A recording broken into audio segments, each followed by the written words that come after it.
Hello students, welcome to my YouTube channel. आज हम पढ़ने वाले हैं क्लास 9th की केमिस्ट्री का चैप्टर 1, उसके शॉर्ट क्वेश्चंस। ठीक है, हमारा पहला क्वेश्चन है, पदार्थ के भौतिक स्वरूप की आधुनिक विचारधारा क्या है। हम सभी को पता है दो विचारधाराएं थी। पहली विचारधारा ये थी कि पदार्थ जो है लकड़ी के टुकड़े की तरह सतत होता है, और दूसरी ये थी कि पदार्थ जो है वो रेत के कणों से मिलकर बना होता है। तो जो दूसरी वाली विचारधारा होती है वही सही भी होती है, वही मानी जाती है। आधुनिक विचारधारा भी वही है। ठीक। सेकंड है, पोटेशियम परमैंगनेट के थोड़े से क्रिस्टलों को जल में मिलाने पर भी जल रंगीन क्यों हो जाता है। क्यों होता है? क्योंकि पोटेशियम परमैंगनेट क्या है, हमारी लैब में पाया जाने वाला एक केमिकल है, और इसके क्रिस्टलों में असंख्य अत्यंत छोटे छोटे कण होते हैं। इसमें मतलब बहुत छोटे छोटे कण होते हैं जो जल के अणुओं के साथ मिश्रित हो जाते हैं और जल रंगीन हो जाता है। और थर्ड विसरण क्या है? सबको पता है, दो अलग अलग पदार्थों के कणों का मिलना ही विसरण कहलाता है। जैसे कि पानी में चीनी का मिलना अलग अलग पदार्थ है, और हवा में जो सुगंध होती है उसका मिलना, जैसे इत्र की सुगंध का हवा से मिलना, हवा के कणों से मिलना। ठीक है, इत्र के कणों का हवा से मिलना, ये भी क्या है? मिश्रण। चौथा, पदार्थ के कणों के मध्य उपस्थित आकर्षण बल का क्या प्रभाव होता है? उससे क्या होता है? वो परस्पर उनको बांधे रखता है और उसकी आकार और उसका आयतन को निश्चित करता है। ठोस पदार्थों के दो गुण बताइए। उनका आकार और आयतन क्या होता है? निश्चित होता है। छठा, विभिन्न आकार के बर्तनों में रखने पर चीनी और नमक उन्हीं बर्तनों का आकार ले लेते हैं। क्या ये ठोस है? हाँ, बिल्कुल ठोस है। क्यों? क्योंकि चीनी का अपना एक क्रिस्टल होता है और उसका आकार तो नहीं बदलता है ना, और ना ही नमक का क्रिस्टलों का आकार बदलता है, इसलिए ये क्या है? ये सभी ठोस है। अब लिखा है, स्पंज जो है ठोस है परंतु फिर भी इसका संपीड़न संभव है। हमने पढ़ा था कि जो संपीड़न होता है ठोसों का वो नगण्य होता है, मतलब बिल्कुल ना के बराबर। तो वो कह रहे हैं कि स्पंज को तो हम दबा सकते हैं। स्पंज यानी कोई भी गद्दा जो मतलब दबने वाली चीज़ होती है, जिसमें हवा भर जाती है, फिर हम उसको दबा सकते हैं। तो क्या होता है, उसमें छिद्र होते हैं छोटे छोटे, उसमें वायु चले जाती है, लेकिन जब हम उसको दबाते हैं तो वो दब जाता है, लेकिन जब हम उसको छोड़ देते हैं तो क्या होता है, हवा बाहर निकल जाती है, इसलिए फिर से वो अपनी शेप में वापस आ जाता है। इसलिए वो क्या है? वो ठोस है। अब वैसे ही गैसों की आकृति और आयतन निश्चित क्यों नहीं होता है? क्यों नहीं होता है? क्योंकि इसके कण वैसे ही बहुत दूर दूर पे होते हैं, और इन्हें अपने स्थान के चारों ओर गति करने के लिए स्वतंत्रता चाहिए होती है, मतलब बहुत स्थान चाहिए होता है, जिसके कारण ना ही इनका आकार फिक्स हो पाता है और ना ही इनका आयतन फिक्स हो पाता है। अब 9th है, ठोस पदार्थ का गलनांक क्या दर्शाता है? गलनांक का मतलब क्या हुआ? ठोस पदार्थ का गलनांक ठोसों कणों के मध्य उपस्थित आकर्षण बल के सामर्थ्य को दर्शाता है, मतलब उसमें कितना आकर्षण है, कितना सामर्थ्य है उसका वो दर्शाता है उसे। सामान्य दाब पर क्या होता है? समुद्र की सतह पर वायुमंडलीय दाब एक वायुमंडल या एटमॉस्फेयर होता है, इसे ही सामान्य दाब कहते हैं। जो सामान्य दाब होता है, जो एटमॉस्फेयर पे जो जिसमें हम रहते हैं, जो दाब होता है उसको बोलते हैं सामान्य दाब। कपड़ों को सुखाने के लिए उन्हें फैलाया क्यों जाता है? सिंपल सी बात है, अगर हम कपड़ों को फैलाएंगे नहीं तो वो सूखेंगे कैसे?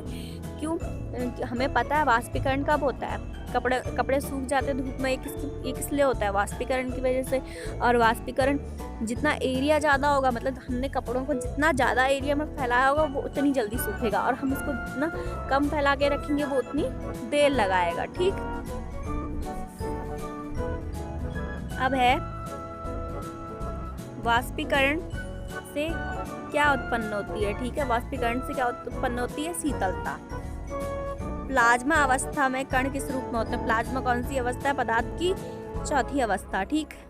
और इसमें क्या होता है, कण किस रूप में होते हैं, इसमें ये पूछा है। तो इस अवस्था में कणों में अत्यधिक ऊर्जा और अत्यधिक उत्तेजित रहते हैं वो, और ये आयनीकृत गैस के रूप में होते हैं। किस रूप में होते हैं? आयनीकृत गैस। अब है इसके आगे का, ठोस, द्रव तथा गैस में किसकी संपीड़ितता सर्वाधिक होती है? संपीड़ितता यानी कि किसको हम सबसे ज्यादा दबा सकते हैं? किसको? गैसों को। संपीड़ित करना मतलब उनको दबा कर किसी बर्तन में स्टोर करना हो। किसकी होती है सबसे ज्यादा? गैसों की। अब 10वां क्वेश्चन है, घरों तथा वाहनों में ईंधन के रूप में प्रयुक्त गैसों के नाम बताइए। कौन सी? एक हो गई हमारी LPG और दूसरी हो गई CNG।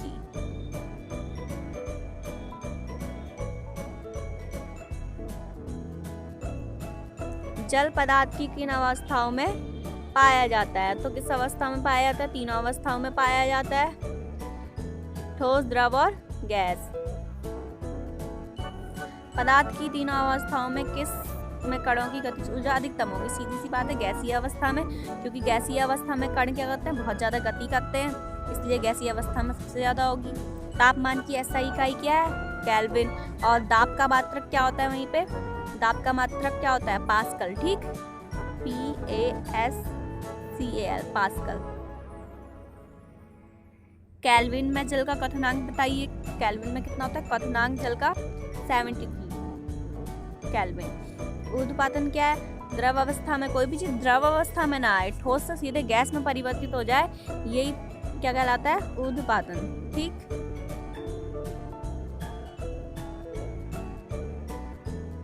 अब है सूक्ष्म बर्फ क्या है? सूक्ष्म बर्फ किसे बोलते हैं?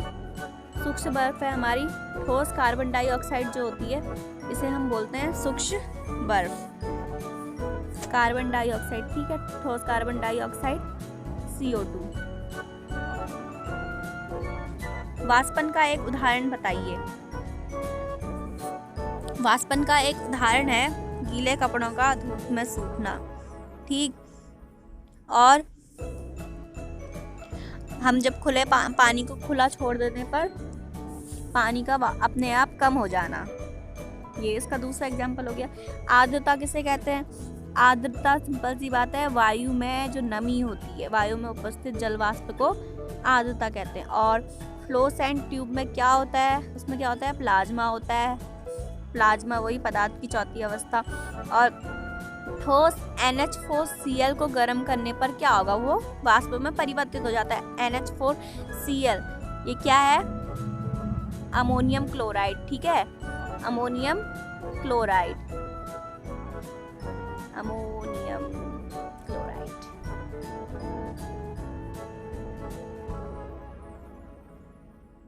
थोड़े क्वेश्चंस और बचे हैं, बस ये लास्ट पेज है ये वाला। BEC किस प्रकार तैयार किया जाता है? BEC का मतलब है बोस आइंस्टाइन कंडेंसेट। ठीक है, ये पदार्थ की कौन सी अवस्था है? 5वीं अवस्था। सामान्य वायु के घनत्व के 1,00,000वें भाग जितने कम घनत्व वाली गैस को बहुत ही कम तापमान पर ठंडा करने से BEC यानी कि बोस आइंस्टाइन कंडेंसेट तैयार होता है। गर्मियों में कुत्ते अपनी जीभ बाहर निकाल कर क्यों बैठते हैं? आपने देखा होगा कुत्ते गर्मियों में अपनी जीभ बाहर निकाल कर बैठते हैं। तो वो ऐसा क्यों करते हैं? क्योंकि कुत्तों की त्वचा पे क्या होता है? छिद्र नहीं होते, यानी कि उनकी जैसे हमारी त्वचा में छोटे छोटे छिद्र होते हैं पूरी स्किन में, जिससे क्या होता है? पसीना बाहर आता है। लेकिन कुत्तों की त्वचा पे क्या होता है? ऐसा नहीं होता है। इसलिए वो लोग क्या करते हैं? अपनी जीभ बाहर निकालते हैं, जिससे जीभ पर क्या होता है? उपस्थित द्रव, मतलब जो भी उनकी लार या थूक वगैरह है, उसका वाष्पन होता है और उन्हें शीतलता का अनुभव होता है। ये इसमें भी कौन सी प्रोसेस है? वाष्पीकरण। वो इस तरह से उन्हें ठंडक मिलती है थोड़ी। अब एक शब्द वाले हैं बिल्कुल क्वेश्चन। 2 ऐसे पदार्थों के नाम लिखिए जो ठोस और द्रव गैस मतलब तीनों अवस्थाओं में आते हैं। वो एक तो है जल, सभी को पता है, और दूसरा एक पदार्थ जो है गंधक, इसको याद रख लेना, गंधक।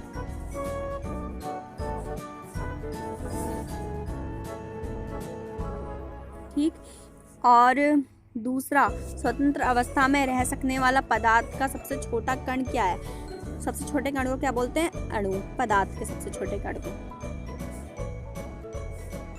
और तीसरा, जिस निश्चित ताप पर ठोस द्रव में परिवर्तित होता है उसका नाम लिखिए। तो उसको क्या बोलते हैं? हम बोलते हैं उसको गलनांक। ठीक, गलनांक बिंदु। पदार्थ के 4 उदाहरण लिखिए। ये लिख दिए 4 उदाहरण। पंचतत्व कौन कौन से हैं? वायु, पृथ्वी, जल, अग्नि और आकाश। पदार्थ के कण निरंतर गतिशील क्यों रहते हैं? क्योंकि उनमें क्या होती है? गतिज ऊर्जा होती है। ठीक, भौतिक अवस्था के आधार पर पदार्थ की अवस्थाएं कौन कौन सी होती हैं? भौतिक के आधार पर कौन कौन सी होती हैं? ठोस, द्रव और गैस।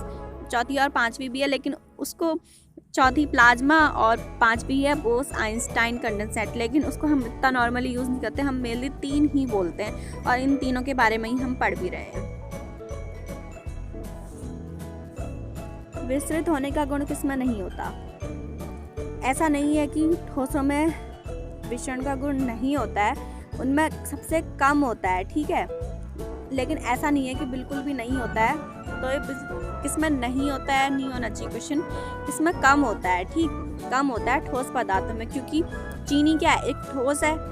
ठोस क्या है? पानी क्या है? एक दूसरा पदार्थ है। उसमें घुल तो जाती है ना, एक दूसरे के कण दोनों के मिल तो जाते हैं, इसी को तो बोलते हैं विसरण। तो ये वीडियो बस समाप्त हो गई है, सारे क्वेश्चन पूरे हो गए और ये वाला चैप्टर पूरा हो गया है। And thanks for watching.